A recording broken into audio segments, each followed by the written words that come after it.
In 1905, the world watched something unthinkable happen. A European empire lost a war it was never supposed to lose.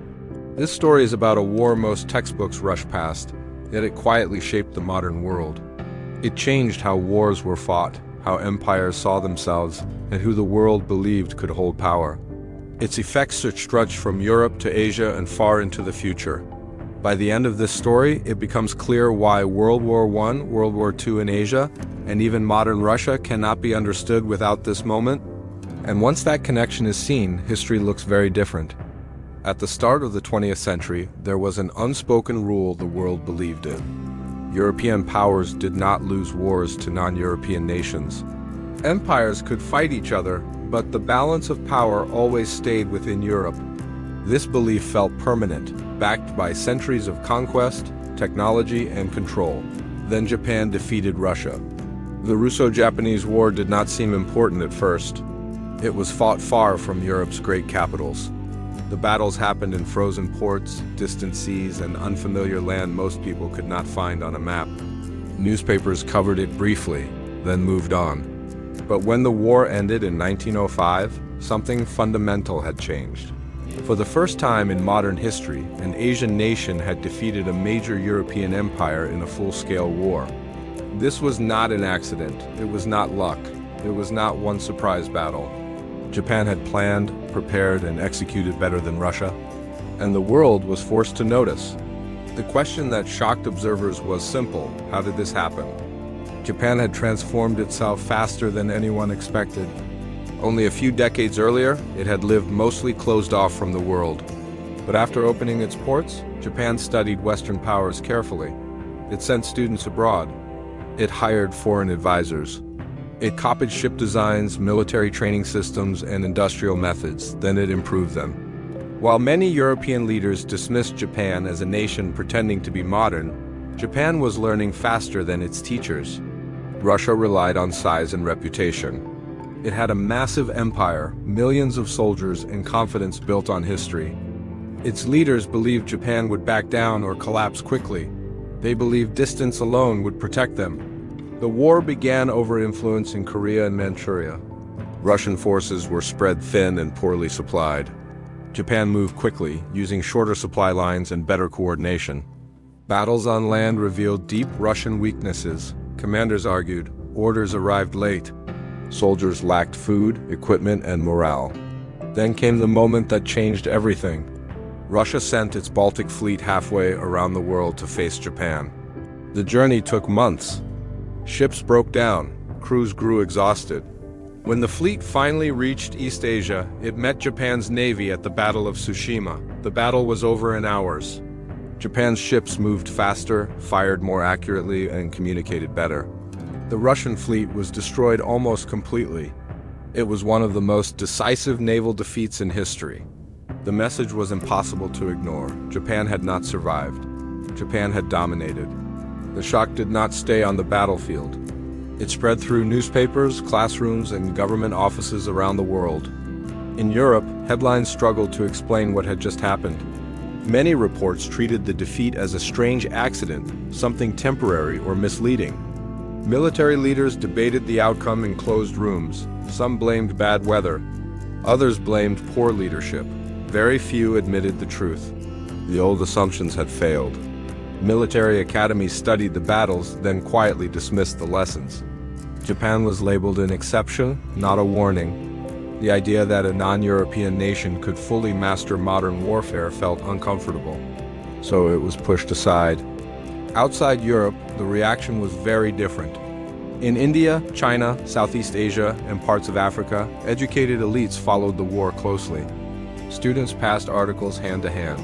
Political thinkers discussed it openly. For the first time, proof existed that modern power was not locked to one culture or one continent. Japan's victory changed how millions of people saw themselves. For generations, global power had been explained as something almost natural. Some nations ruled because they were advanced. Others were ruled because they were not. The Russo-Japanese War shattered that quiet belief. Japan had not won because it was lucky. It won because it learned faster, organized better, and adapted quicker than an empire that believed it could not lose. That realization spread silently. Pride rose in places that had been told to accept weakness. Fear grew in empires that had relied on reputation more than reality. The war did not just redraw maps, it rewired expectations. Once people saw that power could shift, they began to wonder what else might fall. That victory did more than end a war. It shattered a belief the world had held for centuries. If a European empire could lose to a non-European nation, then the global order was not fixed. It could change. And across the world, people paid attention. In colonized nations throughout Asia and Africa, this victory carried enormous meaning. For generations, people had been told that European rule was unstoppable. That resistance was pointless. That modern warfare belonged only to the West. Japan proved that story was false. It felt achievable. Japan became a symbol of what was possible when a nation mastered modern systems on its own terms. Even in Europe, confidence cracked. If Russia could fall, who else might be weaker than they appeared? No country felt the impact more deeply than Russia itself. Families mourned losses from a war that had been promised as easy. Food shortages worsened, wages fell. Trust in leadership collapsed. In 1905, protests erupted across the empire. Workers marched, strikes shut down cities, soldiers mutinied. The Tsar, once seen as untouchable, was forced to make concessions just to remain in power. The war did not cause the Russian Revolution by itself, but it cracked the foundation. It exposed weakness at the top and suffering at the bottom. It showed that the empire could fail. Without this war, those cracks might have stayed hidden longer. Without this defeat, the Tsar's authority might not have shattered so completely. Without this moment, modern Russia might never have taken its current form.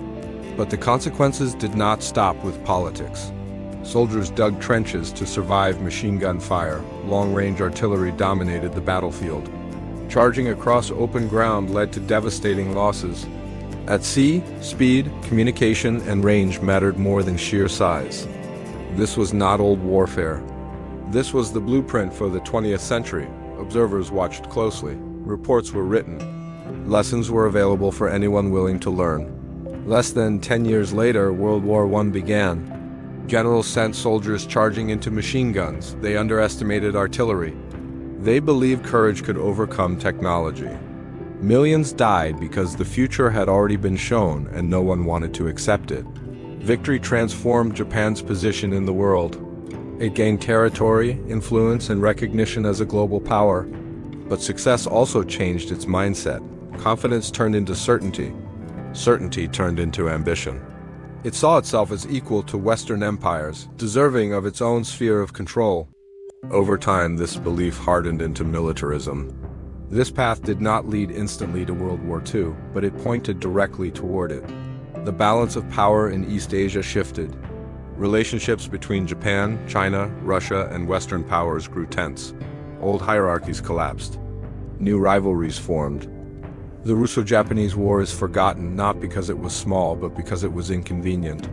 It proved empires could fall. It exposed the danger of overconfidence. It showed how technology could outpace leadership.